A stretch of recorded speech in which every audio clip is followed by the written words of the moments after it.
Welcome to Lynn Cullen Live. Talk radio without the static. Email your questions and comments to lynncullenshow@gmail.com. And now your host, Lynn Cullen. And good morning to one and all. It's April 15th. Have you sent your taxes in yet? And why bother? There's no one there to receive them. So that's, I guess, the good news. It's also a Tuesday, and that means my sister Susan's joining us. So, hiya, Suze. Uh-oh. Are you not on? Hang on. Hiya, Suze. There. Now can you hear me? Yes, I can hear you. Okay, I'm here. Good. That gave me a chance to answer with an actual voice. So yeah, I mean, every day just keeps bringing more horror. I have to admit, there are some days when I get so dispirited I can hardly function. I want to. Well, it's very difficult. I mean, it's very difficult, and if you do happen to turn on TV, all you're going to find out is that your worst fears are confirmed, and we are indeed in a complete constitutional crisis where the government, with the executive branch, is simply thumbing its nose at everybody and saying, we really don't give two bits what you have to say about anything. We're just going to do what we want. Yeah. And that's why I think I'm in the state I am today, because yesterday, what I feared would happen with the El Salvadoran president and our president, two tin pot dictators, did happen. And I had spoken before their meeting on the show yesterday about how the Supreme Court really gave Trump, did you ever think, wait a minute, how did that court get a 9-0 anything, right, on something like this? Right. They did because Roberts is smart enough to know how to parse it so that one word, the word facilitate, can be used instead of the word effectuate. And that provides enough slipperiness for the White House to grab onto and to get Roberts and Alito on board.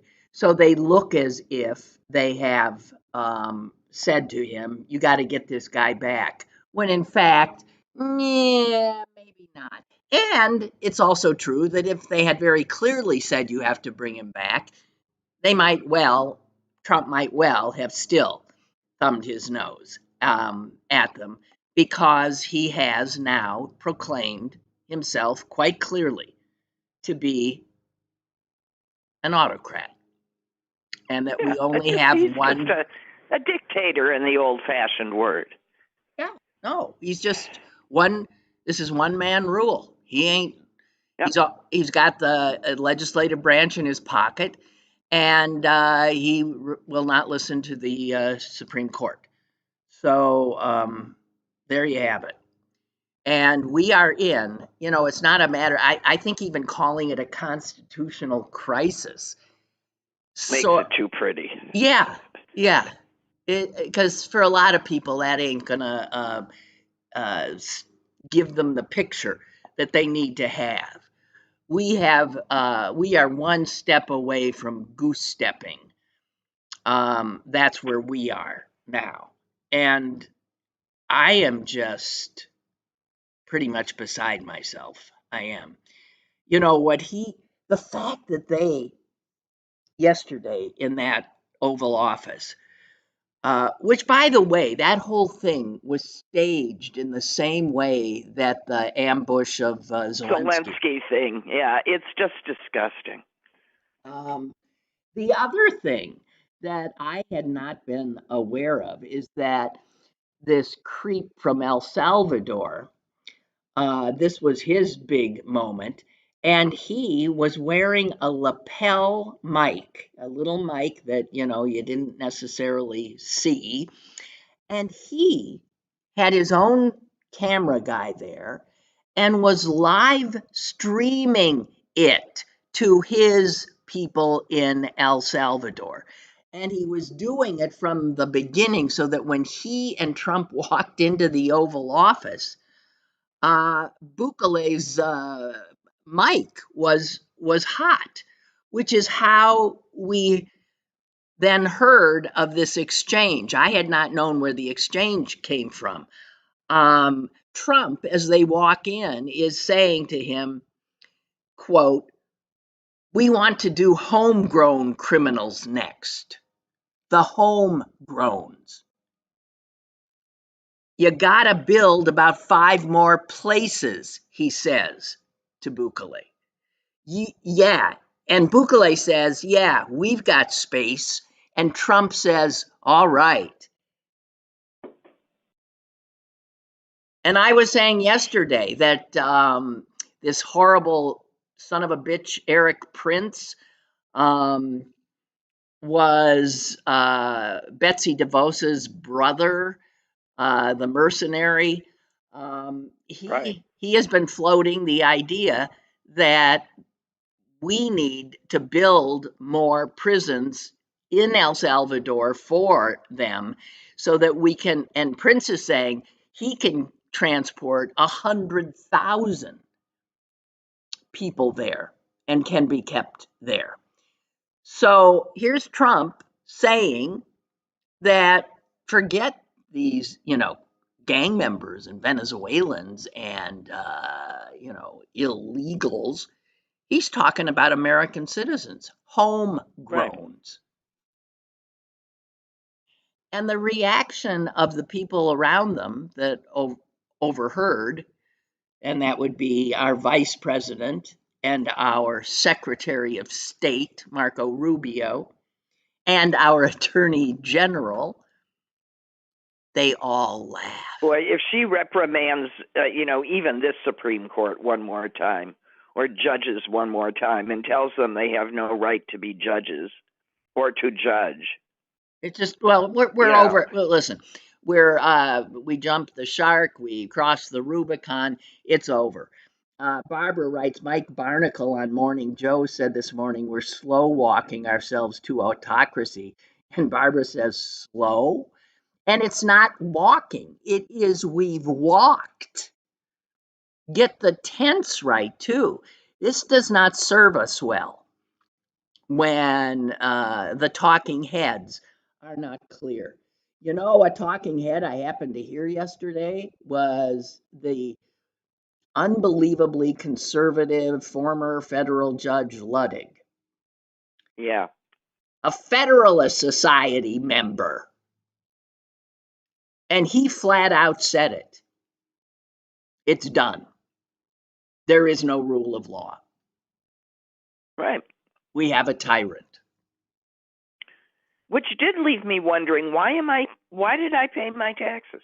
Well, that's a good thing to ask yourself, I suppose. I did too. Well, I'm going to think about it next time. Yeah. Yeah. So, the fact that they cook up this thing. I really don't have to be currently funding this. No. Stop and think about what we witnessed yesterday. Stephen Miller in that, actually flat out saying that the Supreme Court, the 9-0 decision, was in the White House's favor. He said it. And then he repeated it on Fox News. And that is just, I feel like it's very hard to not feel as if your head is exploding and to not feel like just constant rage at these bastards lying to us right to our faces, and essentially by doing so, challenging us, like, what you gonna do about it? What you gonna do? But here's the thing: it's his cult-like army. I mean, I don't know if you were reading what I was reading this morning, but I was reading about how Canadians are selling their homes, their vacation homes. Yes, in the U.S. The warm climes all over the U.S. at huge numbers. And one of the reasons is, there are a couple of reasons. One, that they're just afraid Trump will confiscate their property, so they better sell it and get out of there. And the other reason is that their previously nice United States neighbors, like in places in Arizona, are suddenly, telling them, get out of here, you're Canadians, because they're told the Canadians, we should annex them, and they're, You're kidding. I mean, they just said, we're out of here. I figured the Canadians would be doing that simply because they do not want to in any way enrich the United States by coming here and spending money here. And that is how I would definitely feel. Well, nobody is. Tourism has plummeted, foreign tourism. I guess Trump saying that he has no authority. There's two quotes I want to share. That he has no authority to get this Garcia, poor man, poor soul, just one of millions, I'm sure. They could withhold payments for all the prisoners until they release the one mistake. I mean, how stupid do they? Well, I should stop asking that. Okay, right. So Trump saying he doesn't have the authority, and the El Salvadoran son of a bitch is saying that how could he possibly give this guy back to the United States? He has no authority to get a terrorist, which, by the way, the guy is not, into the United States.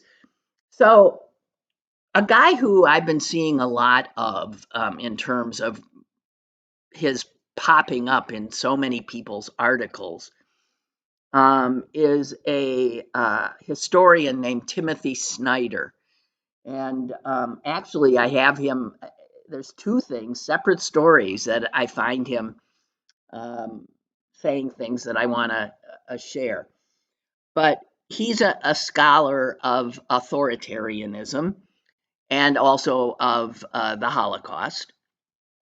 And he said, listening to Trump and this jerk Bukele yesterday, he said, okay, so on the White House's theory, if they abduct you, get you on a helicopter, get into international waters, shoot you in the head, and drop your corpse into the ocean, that's legal because it is the conduct of foreign affairs. And that is. Well, yeah. Yeah.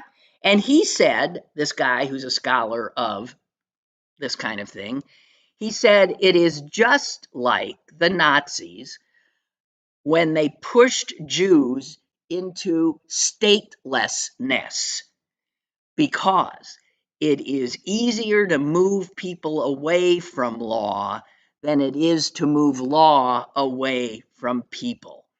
And almost all of the killing of Jews took place in artificially created stateless zones. That is what we have done in El Salvador. We've created a stateless zone, a concentration camp, and we are sending, God knows, intending to send hundreds of thousands, perhaps, of people there without their ability to ever get due process. This is, guys, it's out and out fascism. Unbelievable. And then Steve Inskeep on, NPR, who was, I think he was in the Oval Office watching this thing. So if I understand this correctly, The United States president has launched a trade war against the world, believes he can force the EU and China to meet his terms, is determined to annex Canada and Greenland, but is powerless before the sovereign might of El Salvador? Is that it? Yeah. That's it. Sure. And here again, it's what my reaction to this is just rage at how dare you play me for a fool. Play all of us. You might be used to playing your base because they've, I don't know, willingly become fools. But I'm not. Well, it's like they believe he's 6'3" and 224, waddling around the golf course. Like there aren't actual pictures of him. Susan, his doctor said he has a body mass index of 28. Oh, of course he does. And I believe that, I think it was Jimmy Fallon said, no, that's the age of his next wife.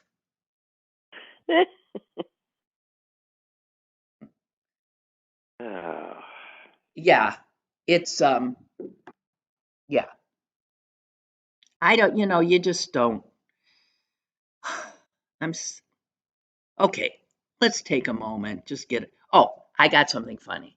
It's just a quote, but I love it. And it was, I think, the only thing yesterday that made me laugh.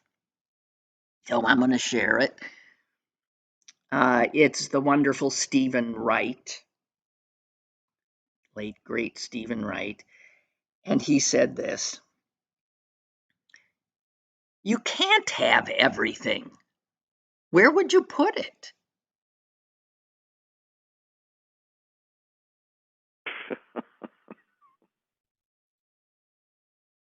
Exactly. Rust Belt is suggesting that they killed Garcia, and that's why they can't return him. Well, I mean, maybe. Well, but under that theory, they killed them all, but no, they don't, because they need a head count to get paid. They don't kill them, they torture them. They just mistreat them. Wish they would die. That poor man, all those poor, he's not the only one there that has done nothing, and there'll be more. And I just keep thinking about, there's a piece in the New York Times, I just didn't have the stomach to read it.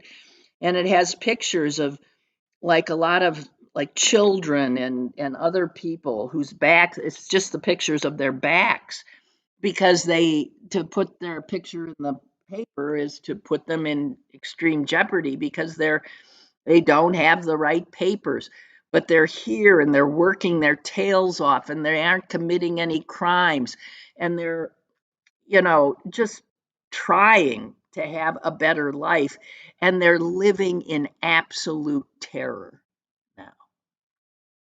There are so many people around us all.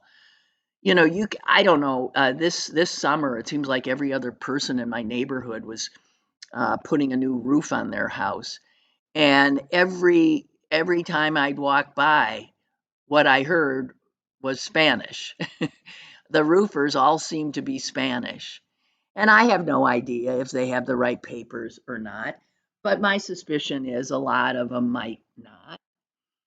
And who the hell's who's going to pick our vegetables, our fruit? Who's going to do the roofs? Who's going to, do all the landscaping? We have so many industries and whole sectors that who's going to be the nannies? Who's going to take care of our old people in nursing homes? All these people are often people that don't have the right papers, who are good people, hardworking, and working their tails off. And without them, everything will fall apart. Well, yeah. There aren't enough of us, first of all, and most of us consider ourselves far too good to do that kind of work. It doesn't pay enough. Yeah. And somebody was it's carrying. Hard. Yeah, somebody was hard. It's hot, and it's hard. Somebody was carrying a sign at the April 5th demonstration I was at that had a picture of Elon Musk and said, "This is the immigrant who took your job." Right. Yeah, he's taken God knows how many people's jobs, and those are And he's kicking people out that arrived with his credentials. Or lack thereof. Or lack thereof. Mm-hmm. No, he came on a student visa, overstayed. I mean, the whole thing. Mm-hmm. He should be thrown out of his own rules. Doesn't matter that, he's committed terrible crimes. Well, yeah. So, and on top of everything, I slept through my wine delivery yesterday. I who never sleep. Well, what do you mean? I don't even understand what you're talking about. It was, the whole thing was a joke. I ordered a bunch of wine because it's hard to get in Green Bay because I was having so many of you all at the house this weekend. So the joke was it wasn't going to arrive until the day after you all left in the first place. And by then, I apparently was so exhausted that for the first time in my life, I was sound asleep at 9 a.m. and didn't hear the doorbell. So did they leave it anyway, or No, they can't. It's someone has to sign for it because you have to be over 21.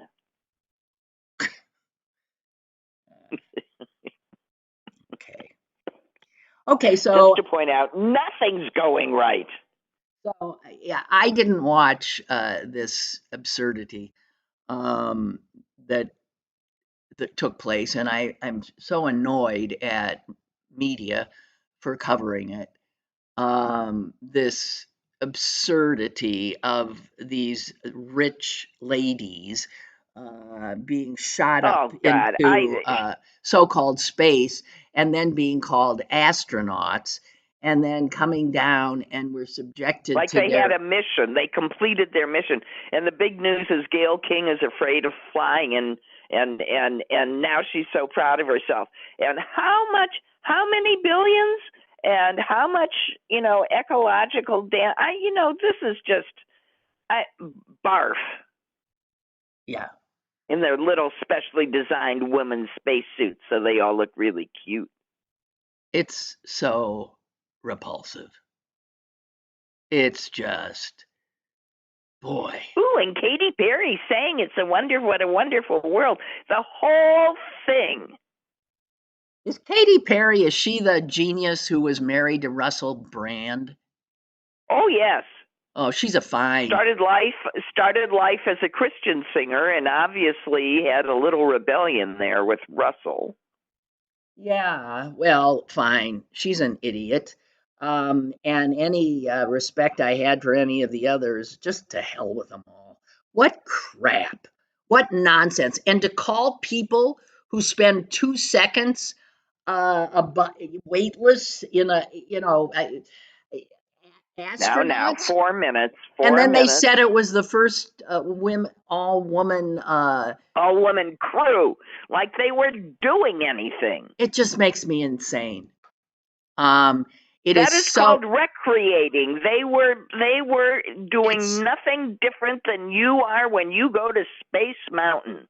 It is, well, it's rich people recreating, and it's as if, would it be a news story if we showed them all on some disgustingly large yacht? What the? It just makes me puke.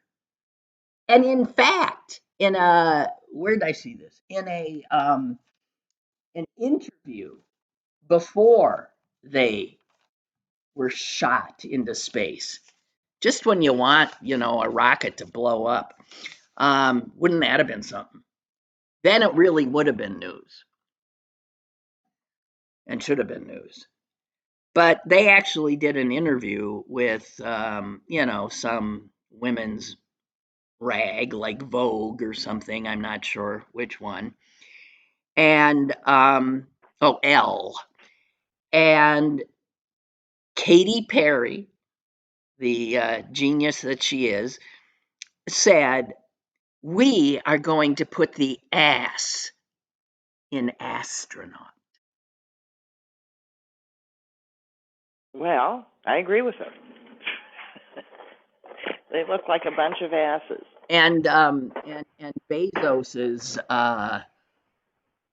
fiance said, we're going to have lash extensions flying in the capsule. And, you know, I guess what it did prove, thinking of her, is that I guess Botox and silicone and all of that injected into your body does hold up in weightless conditions. God save us. Okay, that's all I have about that.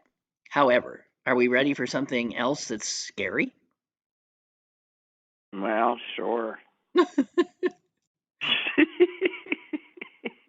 I hate to tell you this, but yeah, this has to do with China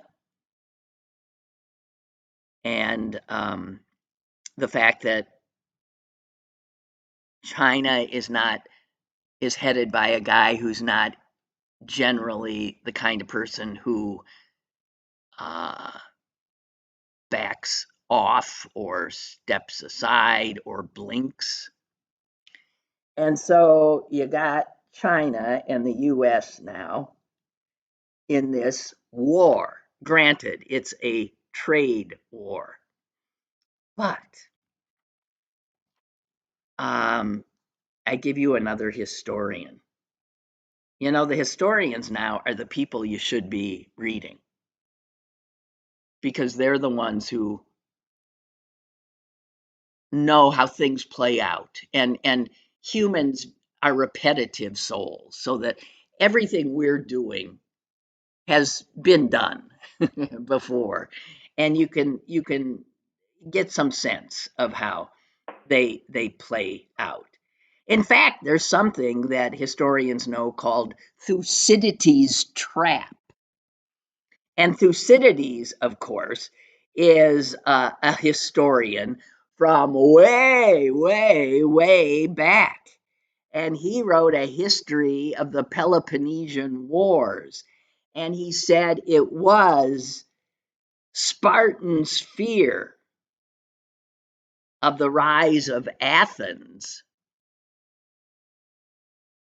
that made the Peloponnesian War inevitable. And when you have two countries, one that has been on top and one that is ascending and is perceived, and understandably so, as a threat, the chances of escaping what has now been called Thucydides' trap, which is you're going to go to war, because that's how men operate. So this historian, Graham Allison, who over 10 years ago wrote a book about the potential for China and America to go to war, he pretty much nailed this way back then. And he also surveyed the past 500 years and found 16 instances in the last 500 years that were not unlike what we have now with China, in which a major nation's rise it has disrupted the hegemony of the dominant nation. And in all, so he looked at 16 instances, and in only 4 cases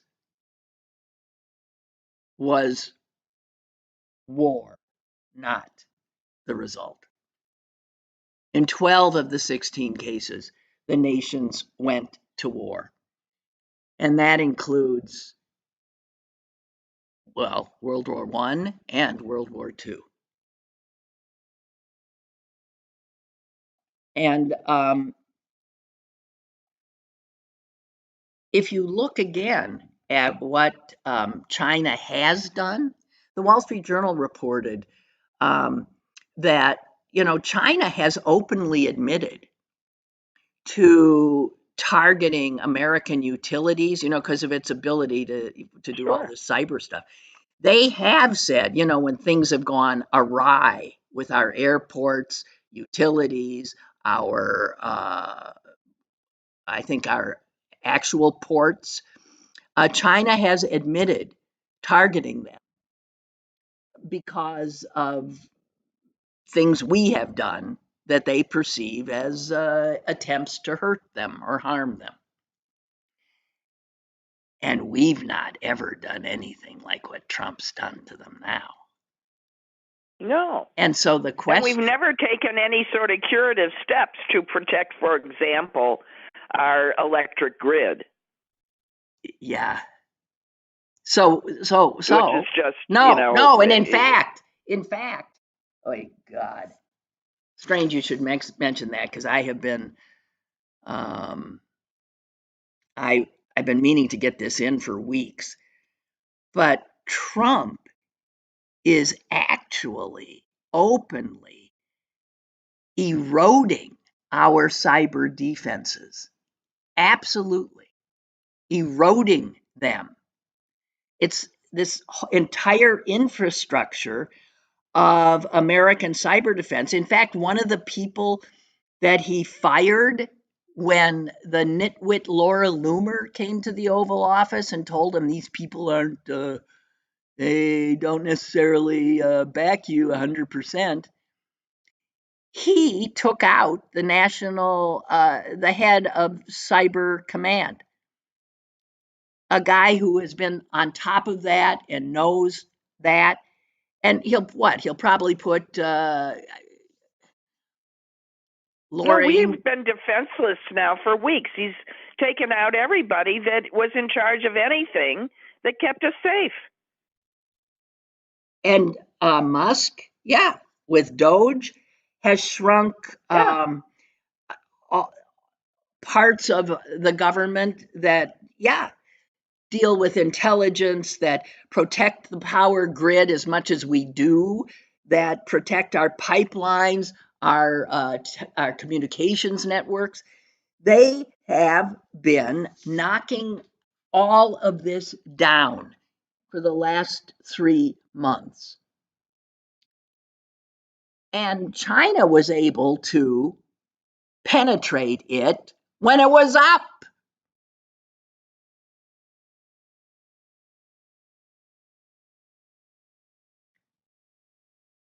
The Chinese look at us and they have a whole different mindset. The Chinese, think of how long they've been around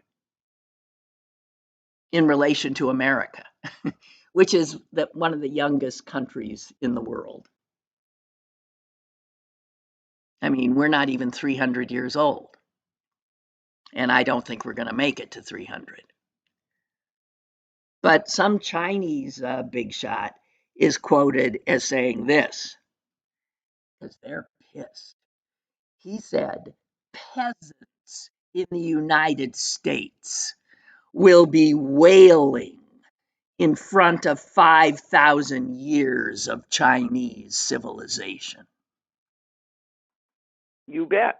Okay, but I am just saying, right, Suze, that's the way the Chinese now are talking. Okay. That's the way everybody's talking about us.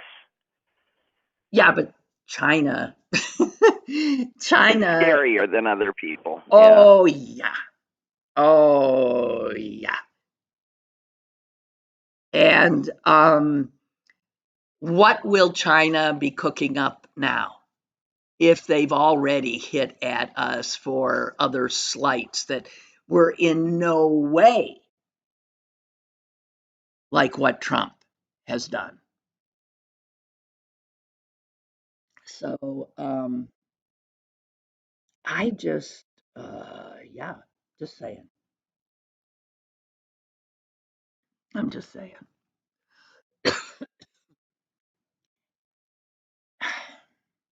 Okay. Did you happen to watch any of that horror show in the Oval Office yesterday? Mother likes to have news on if you can trap her and get a. So yes, I saw it, and I saw part of it, and then I just screamed, "I can't watch this, Mother! I just can't!" And I switched the channel. Because it was obvious another one of those little setups with everybody behind him chiming in, saying awful stuff. Everything that comes out of any one of their mouths is so revolting. Well, when a journalist started when it came time for questions to be asked, and Lynn Cullen of CNN tried to ask the most obvious question about, the absurdity of his response to why he couldn't get Garcia out of El Salvador. And Trump, among other things, said this: "Hey, let's hear the question from this very low-rated anchor at CNN." And went on to to say all kinds of disparaging things about her and about CNN. And she held her cool. She's a very cool customer. I can't imagine. Also, I want to say the Associated Press was not present. No, because they're defying the order to let them in. Well, I just wanted to point that out because that is another court ruling to let Associated Press reporters cover the White House. That is a ruling that Trump has openly defied. There is no rule of law anymore. We've got a caller here. Hello? Hello? Go ahead. What? Hung up. Hello? Hello? Okay, must have hung up. Not to worry. Okay. I tried. So, I'm trying to see what anybody's saying here in chat. Okay. Oh, and here's another little thing that might have missed some of you. So there was a Trump appointee, some woman who's a Trumper, obviously, or she wouldn't have been appointed, was appointed to head, let me get this right, I think in the Interior Department, the Bureau of Land Management. And her name is Kathleen Sgama. And she's like the CEO or something of some oil company or something like that, Denver-based oil and gas, of a trade group of the oil and gas industry, which is, of course, the kind of people that get appointed to the Interior Department when Republicans are in charge. People who will despoil the environment as much as possible.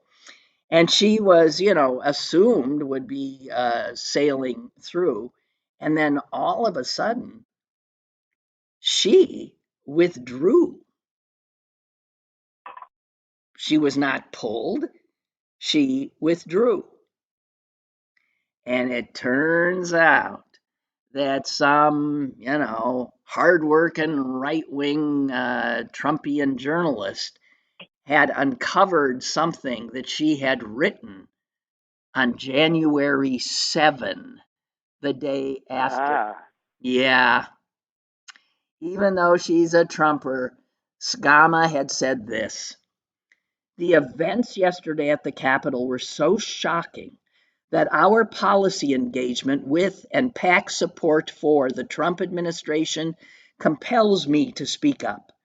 I am disgusted by the violence witnessed yesterday and President Trump's role in spreading the misinformation that incited it."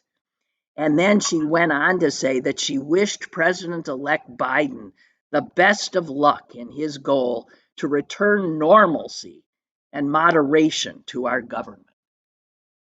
Uh-oh. Well, yeah. So somehow that had not gotten through to, I'm sure, the geniuses who are vetting his appointees, since I don't think, nobody's vetting his appointees. But another case in point, the actual Interior Secretary, who did get sailed through like so many others. I see we have calls, but let me just quickly get this in. Doug Burgum is the secretary.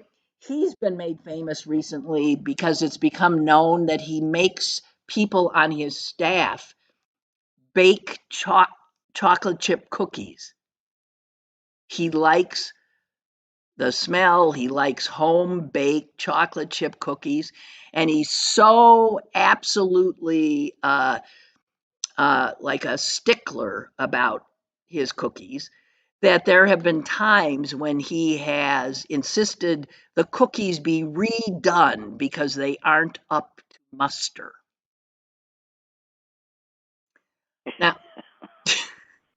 Now Doug Burgum also, and this one didn't get caught, and he's now the Interior Secretary, because he was the governor of North Dakota at the time, and he actually posted on January 6th this: the violence happening at our nation's capital is reprehensible and does not represent American values and needs to stop immediately. But somehow he's still there. I'm sure now he will say, I was misinformed. I listened to the media, the mainstream media, and I hadn't had my chocolate chip cookies that day, so I was just a little off. Who knows?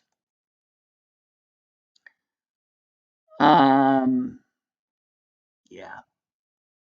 Oh, how sweet. How sweet indeed.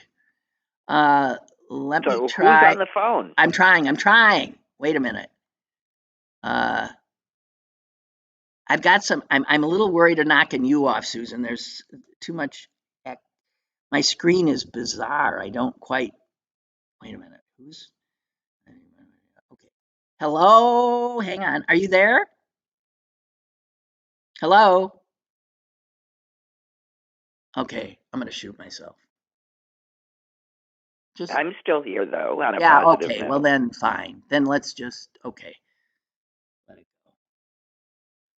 go. Oh. Okay. You know what's funny is there was a column in the Wall Street Journal of all things. This is as we know, a Murdoch newspaper that was saying that a third impeachment of Donald Trump is seeming all but guaranteed. That was the Wall Street Journal printed that column. Well, they also printed that we were lucky Americans because we still have the luxury of butter. I was going, really? Let them eat butter? That was actually a headline. I don't even understand it. Well, I'm just telling you, there was a whole article about how we were so lucky that we still had access to the luxury of butter. What the fuck? But guess, Susan, so what do you think the opinion piece in the Wall Street Journal, why they were saying that a third Trump impeachment was looking pretty good? Well, I mean, in a regular world, it would be, and if there's actually going to be midterms and we take back the House, well, then there could be. But that's an awful lot of ifs. Yeah, but I'm saying, what do you think this columnist was saying? His what high crime and misdemeanor were they pointing at? We have to pick one? Well, yeah. I would have just gone for the general defiance of the Constitution and then listed 4,295 counts. Yeah, okay, that's about right. But that wasn't it. You have to remember that this was the Wall Street Journal that had finally gotten itself. It was the tariffs. Well, of course, the tariffs. It was the tariffs. The tariffs, yes. The tariffs, no. The tariffs, maybe. The tariffs, yes. No, no. Unbelievable. It's enough to make me do puts and calls. That's all I have to say. Yeah. So Harvard at least showed some balls and said to the White House, "F you, we're not going to comply, jump through the hoops you're suggesting." And which means, of course, that now immediately the White House hit back and they've lost over $2 billion in funds. Now, here's the thing. If anyone thinks that hurts Harvard, yeah, it does. But it hurts. They might have to dip into their endowment a little bit. Right. It hurts everybody. It hurts all of us because what are those funds used for? Those funds are used for research into new medicines. They are used for the kinds of things that have made us this nation that we used to be proud of. Our universities are the hotbeds of innovation in science, in technology, in making our lives a little bit better or longer or more secure or safer. That is the money that he is withholding. And he won't just withhold it from them, because one of the first things any autocrat does is he has to bring the judiciary to heel, and he has to bring the universities to heel. So, I mean, we are getting a real-time course in how this kind of how the death of democracy and the beginning of autocracy, tyranny, how it works.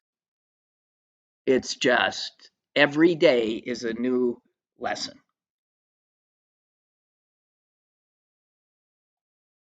But good for them, and I hope others will do the same. Chuck writes a few things. Don't stop paying your taxes because you don't want to end up in a prison camp. Project 2025 mentioned camps. That is true. So this should be a surprise to no one.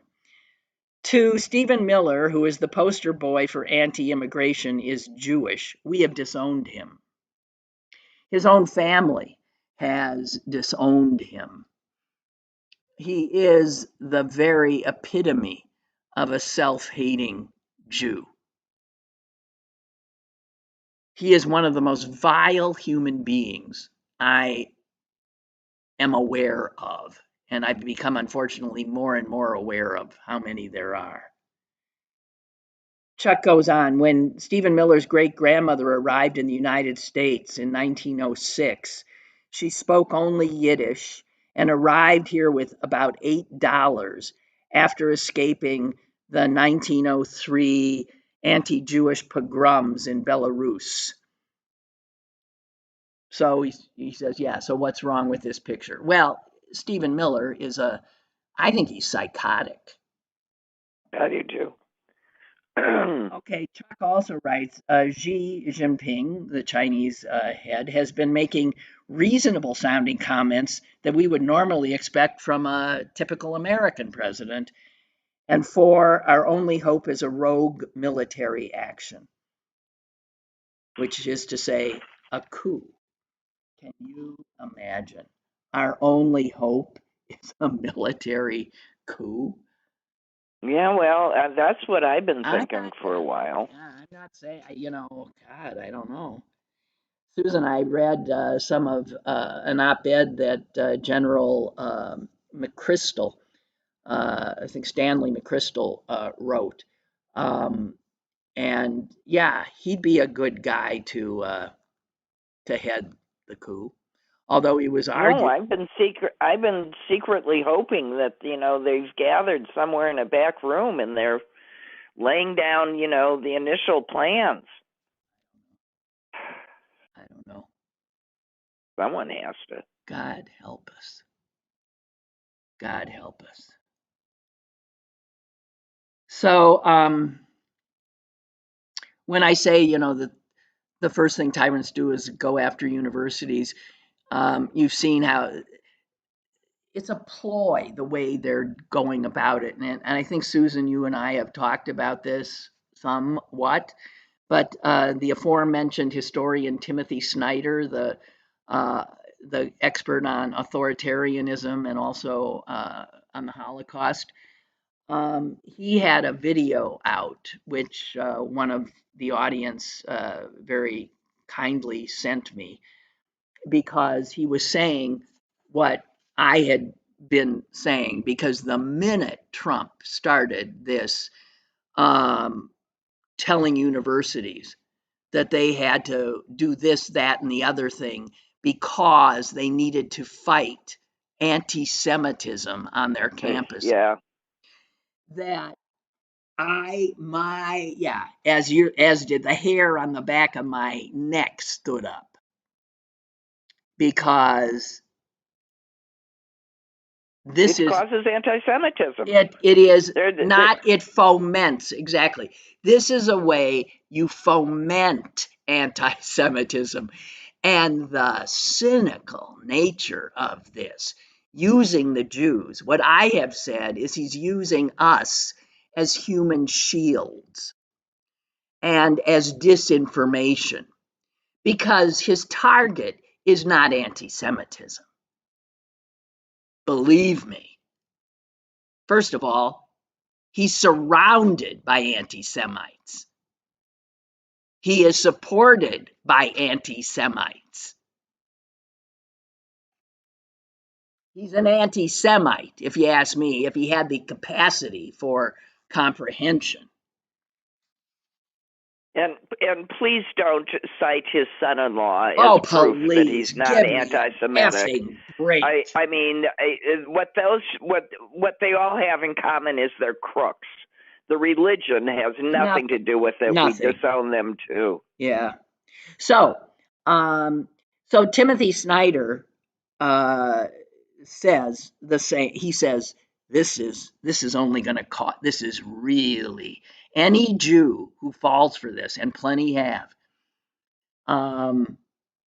is an idiot. This is not good for Jews. It's not good for America. It ain't good for Jews. And he said he takes you through 5 reasons. First of all, who is instigating this policy? Well, we know it's Donald Trump, who has so many anti-Semites in his orbit, the head spins. It is Donald Trump who declared Chuck Schumer was no longer a Jew, right?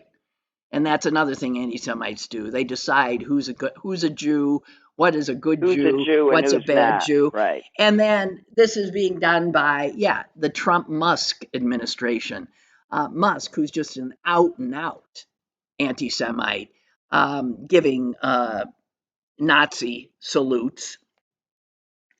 So, and then he makes very clear the target of this so-called anti-Semitism, crusade against anti-Semitism, is not anti-Semitism. It's the universities, because that's what autocrats have to do. They have to get the universities on their knees. The Naval Academy, you've heard of their library. They've already gone after the books in their library that are no longer considered appropriate, and gone is books about the Holocaust. However, there are 2 copies of Mein Kampf that have somehow survived the purge of the library at the Naval Academy. Maya Angelou didn't do so well. The Jews didn't do so well. But oh, look, the bell curve is there, the one that says that blacks are genetically less intelligent than whites. That is available to the midshipmen. So be wary when this group says they are going after anti-Semitism and helping the Jews. And of course, plucking mostly Muslims out of college campuses and shackling them and deporting them is no way to get those campuses to look kindly on Jews. Quite the opposite.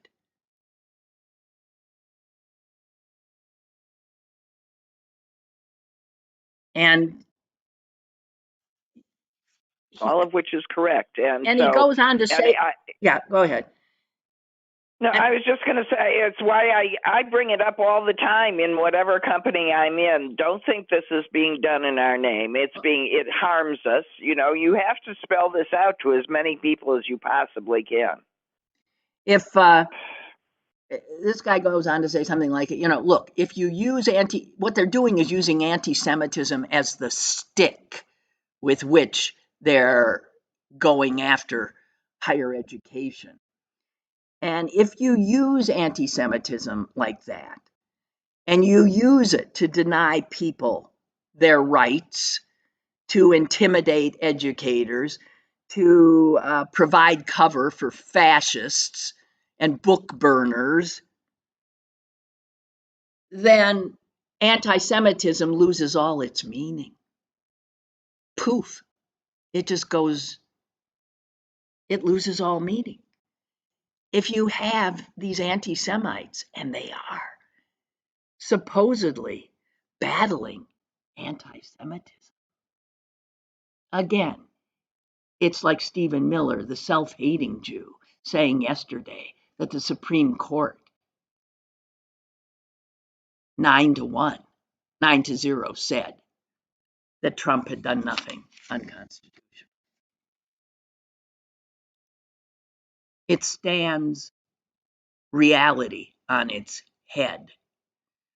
When books start being banned, when people start getting plucked off the streets, when internment camps are set up, it's never good for Jews.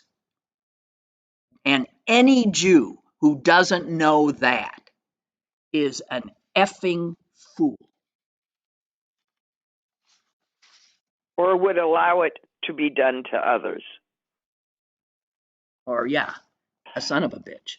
So, in one of the, the absurdity, and a lot of this book burning stuff too is about dumbing down, the next generation, not having them know the parts of history that they don't want you to know. They don't want them to know about the Holocaust. They don't want them to know about Jim Crow, about racism. They don't want them to. And General Milley, who I see Margaret has said he should be the one, heading the coup. Well, since they've already, Trump's charged him with treason, says he should be killed. General Milley, when he was chair of the Joint Chiefs, was testifying before a House Armed Services Committee, and he was listening to the Republicans squawk and scream about how the military academies were teaching critical race theory. And Milley was saying to them, well, here's one quote. I've read Mao. I've read Karl Marx. I've read Lenin. That doesn't make me a communist. It makes him an educated man who understands what it is he might be fighting, but it doesn't make him a communist.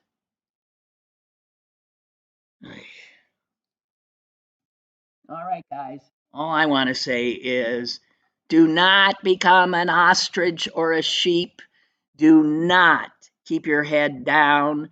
Do not avert your gaze. Do not think only of yourself. This is no time for that. And we can't not be part of this fight unless you don't give a shit about your country, which I guess an awful lot of people apparently don't. Okay. Suze, you have anything to add? Geez, no. Yeah.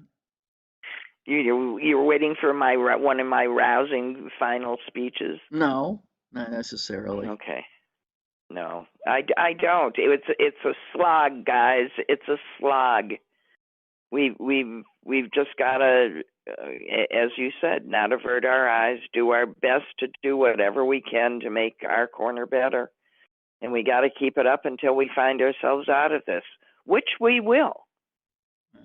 I just would rather it be sooner rather than a decade from now. Yeah. Okay. Gird your loins.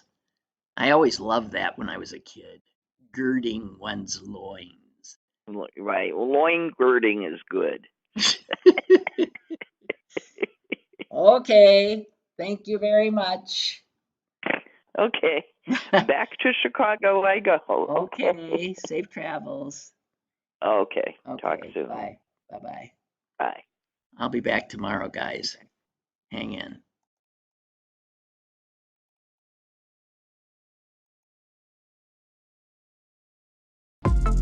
Lynn Cullen Live, Monday through Thursday from 10 a.m. to 11 a.m. and archived at pghcitypaper.com. The opinions expressed on Lynn Cullen Live are those of the host and do not necessarily reflect the viewpoints of Pittsburgh City Paper or its advertisers.